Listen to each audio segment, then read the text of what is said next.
donc moi-même j'avais un rapport aux menstruations un peu difficile parce que j'étais porteuse d'endométriose, j'y reviendrai. Mais c'est au moment de la ménopause, quand enfin j'ai été délivrée du fardeau de ces règles douloureuses, puisque c'est le premier symptôme de l'endométriose, ce sont des douleurs très vives pendant les règles, que je me suis dit, mais qu'est-ce qui s'est passé pendant toutes ces années? Et comment se fait-il qu'on soit si ignorante et ignorant de ce phénomène des menstruations? Parce que au moment où moi j'ai publié mon livre, il n'y avait à peu près aucun ouvrage grand public sur le sujet spécifique des règles. Et il y a eu très peu de travaux anthropologiques, très peu de travaux scientifiques vraiment sérieux. Et on était face à un tabou très important. Mon intuition, c'était que ce tabou, il avait beaucoup à voir avec la domination des femmes dans l'espace public et des discriminations. Premièrement, il me semblait que ce tabou des règles, il visait en partie à convaincre les femmes de leur propre infériorité. Parce que moi, je ne comprenais pas pourquoi la moitié de l'humanité, et en particulier les femmes qui ont seules le pouvoir de porter et mettre au monde des enfants, pourquoi elles devaient subir un tel tabou lié aux règles, qui est le signe qu'elles seules ont ce pouvoir de porter et mettre au monde des enfants. Et ça, en fait, finalement, ça surgit dès le début, quand on a ces premières règles et qu'on s'entend dire vraiment de manière générale et pratiquement dans le monde entier, ça y est, tu es devenue une femme. Donc, on dit ça à une petite fille. Hein. L'âge moyen des premières règles aujourd'hui, c'est 12 ans et demi. Donc, s'identifier à une femme est déjà quelque chose de compliqué. On le dit comme effectivement une forme de bonne nouvelle ou d'assignation complémentaire à celle qu'on a reçue à la naissance.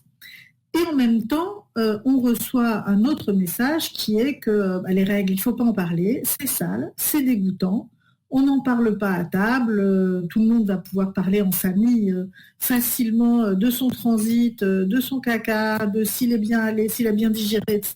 Mais parler des règles, non, ça reste tabou et les études nous le confirment. 73% des femmes sont mal à l'aise et gênées quand elles ont leurs règles, gênées quand elles vont acheter des protections périodiques au supermarché. Alors on cache les choses sous une salade, on fait un certain nombre de stratagèmes pour que personne ne sache qu'on a ces règles. C'est quelque chose qui fait honte, qui peut nous exposer à de la stigmatisation, à de la moquerie. Très souvent, on le sait bien, ça fait aussi partie de l'expérience liée à ces règles, aux menstruations. Quand on manifeste de la mauvaise humeur, quand on est de mauvais poil, quand on est en colère, eh bien on s'entend dire, eh ben, dis donc, t'aurais pas tes règles, ah bah elle a ses règles, ah c'est parce que, etc. Et ce qui est problématique à plein de niveaux. Le premier niveau, évidemment, c'est qu'on associe toujours les règles à quelque chose en mauvaise part, quelque chose qui nous rabaisse, quelque chose qui montrerait que nous ne sommes pas tout à fait maîtresses de nous-mêmes, que nous serions plutôt otages de nos hormones. Et il y a donc toute une série de processus psychologiques qui s'installent assez rapidement, et ça c'est vraiment le double effet qui se coule de la discrimination liée au tabou des règles, c'est que quand on dit à quelqu'un, bah, dis donc, tu es de mauvaise humeur, tu n'aurais pas tes règles par hasard, eh bien, en fait, en réalité, on a une chance sur deux de tomber juste. Je m'explique. Les règles, elles surviennent en moyenne toutes les 4 semaines. Si on compte la semaine qui précède les règles et la semaine, les quelques jours qui précèdent les règles, la semaine durant lesquelles on a ces règles et les quelques jours finaux, eh bien, une fois sur deux, quand on dit à quelqu'un qu'elle est de mauvaise humeur, à une personne qu'elle est de mauvaise humeur, eh bien, on va tomber juste et la personne se dit, mais oui, si ça se trouve, est-ce que mon comportement ne serait pas lié au fait que j'ai mes règles?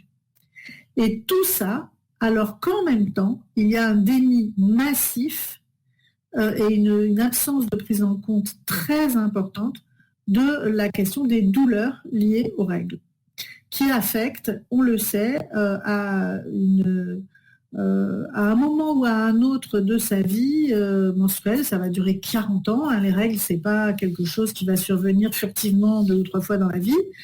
Ça va représenter en moyenne 2400 jours de nos vies, durant lesquels on va être donc gêné, mal à l'aise, et donc où on va développer des idées relativement erronées par rapport à notre propre corps, et où les douleurs, ça a été mon cas, ne sont pas entendues. C'est normal de souffrir pendant ces règles, alors que ça n'est pas normal.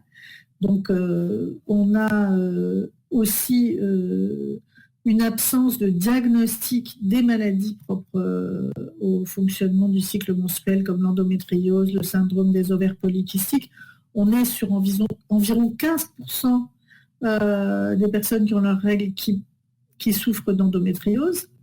Une errance médicale qui est d'environ 7 ans pour ces femmes par la médecine, donc errance médicale très importante, durant lesquelles on s'entend dire bah non, c'est dans votre tête, c'est vous qui avez des problèmes, et nanani et nanana, vous avez un problème avec psychologique, avec votre sexualité, avec votre compagnon, etc. Et c'est aussi parce que ça peut aussi affecter, entraîner des douleurs pendant, non seulement pendant les règles, mais aussi pendant les relations sexuelles. Donc, on est dans une situation où le tabou des règles, les perceptions erronées qu'on en a, les messages qu'on reçoit à leur sujet vont contribuer à affecter notre estime de soi.